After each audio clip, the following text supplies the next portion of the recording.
I'm promoting what people are doing here at here at Edinburgh on my podcast. Can I share live? what you're doing? We're not live, I'm just recording. Is it okay to share what you're doing? It looks like you're doing something really interesting here on the Mall. Fundraising for Cancer Research, the Anti-Nolan Bone Marrow Trust, which I've done for many years. Tell me a little bit more about that. Why in this way? Why here dressed up? I don't want to presume what you're dressed up as.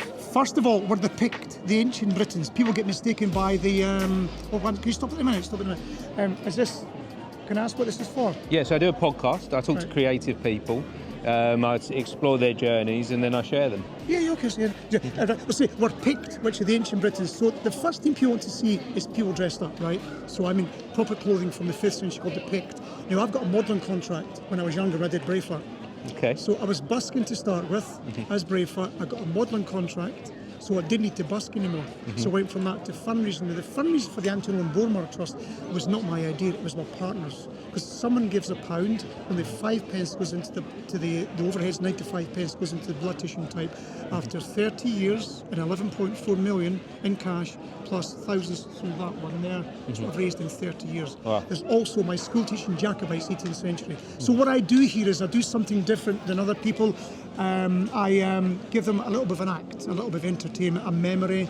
It's good, it's fun. Can be tough sometimes, but when you're dedicated to something. So I'm happy my merchandise level sells the shops, and that's done by the Flower of Scotland Marketing, which is the man who wrote Oh Flower of Scotland, so I've got a contract with them, fundraising for cancer research, and school teaching Jacobites. But this is Pict, not Scots. Scots never wore blue. Why do you think this kind of entertainment engages with people in a different way and helps you fundraise for this charity? Crazy, a good question. I meet a lot of people from Saudi Arabia, and they're so into these Vikings because of the Viking TV program, right? Now, I'm not a Viking, but I look similar to a Viking, so they want to come up, they want to hold weapons, they want the sound effects, they want the shield, they want that to go home with to show their friends.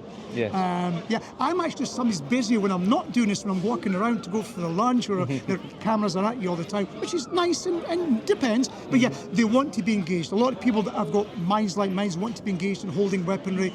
Some people just want a picture, but a lot of them want to find out the story about what I'm doing. Not just the fundraising, but the story of the 9th Legion disappearing up here, where the 9th Legion came from before the Scots ever came to here. So, Tell me a little bit about that story then. Well, the story is that when Rome first came to Britain, 55 BC was when Julius Caesar landed with the 10th Legion, but they came back just under 100 years later in 43 Anno Domini with Claudius in 4 legions, which is the 2nd Augusta, the 9th Hispania, the 14th Germania, and the 20 Valavectrix. They subjugated what you now call England, southern Britannia, okay?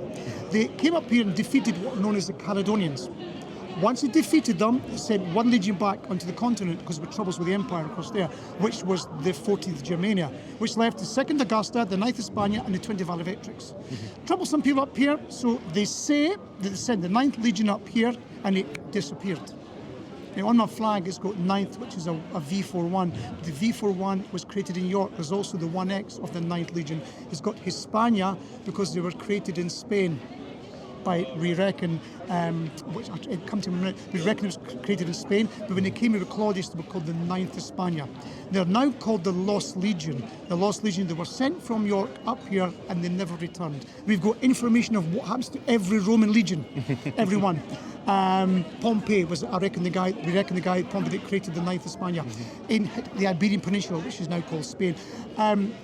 The last legion to leave Britain was the 6th Vectrix. They left these lands and went down to southern Britannia before they left in the early 5th century back to the continent.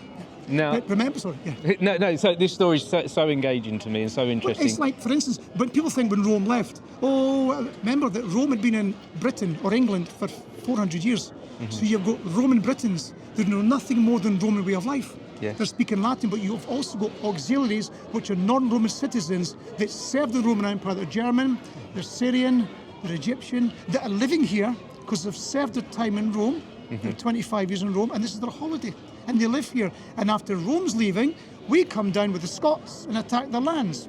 Why do you think this history is so engaging for people? Why so many people are interested to find out about, like, the way that you're dressed up here and the story that you have to tell? I think it goes back, it goes back to the movie Braveheart. Although I'm not Braveheart, it's a romantic movie.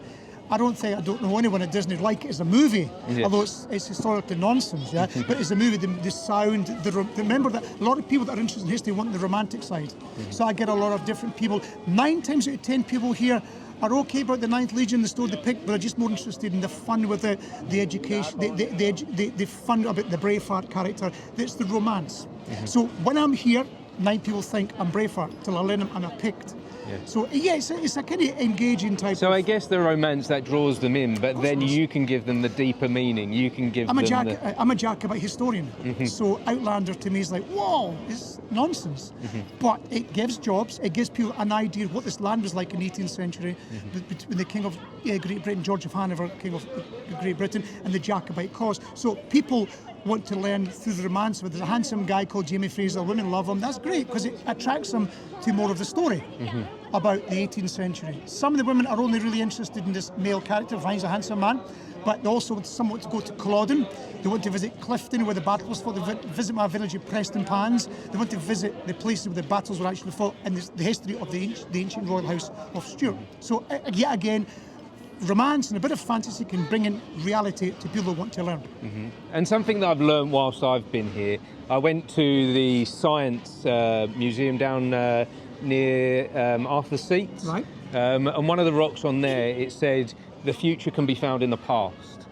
What particular lessons can we find within the story that you're sharing? You learn to use this, you never need to use one of these. Simple.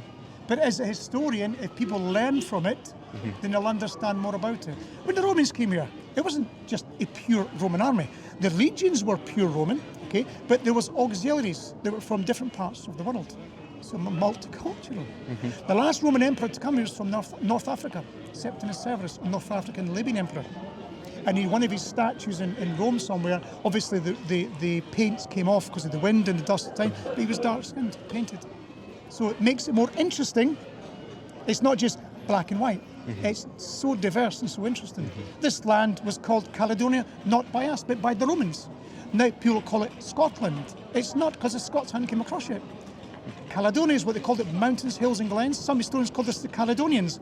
But the Caledonia was mentioned in the 1st Christian century. The Pict were not mentioned until the 3rd Christian century by Romans in 297. They called them the Pictorium.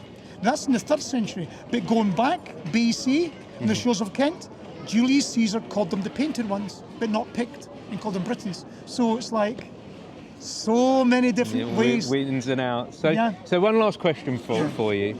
Have you got any advice to anyone that is looking to do something like you're doing, looking to raise some money for charity, but do it through something that they love? Where do they start with that? They need to first believe themselves. It's not overnight. Believe in yourself and just go for it. I mean, I'm inspired because I'm a music fan. So music's my inspiration. Actors have never inspired me. I've worked with some of the biggest people in the world, like Tom Hardy and all these people I'm name calling. But music for me is my inspiration. So it can want you to promote yourself and go forward, but you need to work hard. It doesn't happen overnight. It's not a 1 week hit. It can be a lifetime. It takes time. Yes, the charity is only done because my merchandise label sells, or I couldn't do it. So it works with me, it works for everyone. But yeah, it's been 30 years. So yeah. You'll never see me ever ask for money from people. Never. Don't do that. I let people decide themselves. So tell me a little bit more where people can donate to your charity. They can go online here. There's a little online. But the charity that I raised funds for is called the Anti-Nolan Bone Marrow Trust, which is actually in London. So they can go online if they want to donate to the cancer research. I'm, like I said, independent, diabetic, insulin dependent. I'm okay, but I'm funded by the government. See, this is not funded by the government one bit, unfortunately. So what the leukemia is, which is cancer in the blood, it's like if we don't get a match, then it's a tough one. Tough, right? Yeah. Well, you're doing an incredibly important job in many more ways than you might possibly be able to imagine. So thank you for being here. Thank you for doing what you're doing. And I don't do interviews. No, okay. Well, this You're isn't. My first in 30 years. I don't like to think of myself as an interviewer. We're just having a conversation. Yeah, but I never do anything. That's why I stopped at the beginning. What's this? Yeah, because I don't do it. I don't do any. Having the microphone and holding this in the hand is just part of the course of being able to share this. But I'm not trained as an interviewer. You're very good. I just like talking to people, and I just like to explore. Very sincere and nice. And I like it. I do appreciate that. That means a lot. Adam's my name. Sorry, my name's Martin. Let me give you my card as well. It might be nice to catch up again in the future. Scan the QR code and you'll find the podcast and you'll find all my contact details on there as well. And maybe we can get in a little bit more about your journey, your history. Yeah, if you like. That'd be nice. No problem. I'll get my wife to do it because I don't. Yeah. I'm vinyl guy. I'm the old school. I'm vinyl. You got the QR code on there, so you know all about. Yeah, of course. She does all that. See, this money goes into buildings, so when it goes in, it goes to them. I take all the equipment in, so I get changed, get my lunch. We have different skills in different areas, don't we? Mine's is bringing to life history. Everything from telling you about Bonnie Prince Charlie's name is Charles Edward Lewis Casamaria John Sylvester Sam Marino Stewart. Things like that's what I know I'm skilled in. Bringing it to life is, if I go into a film set, I have been on a film set, I do shows, I've never needed a script. I become it. That's my thing. Wonderful. Well, nice to meet you. Thank you so much. Thank you for sharing. Hope this helps you. No, I'm sure it will. I really do appreciate it. Take care, sir.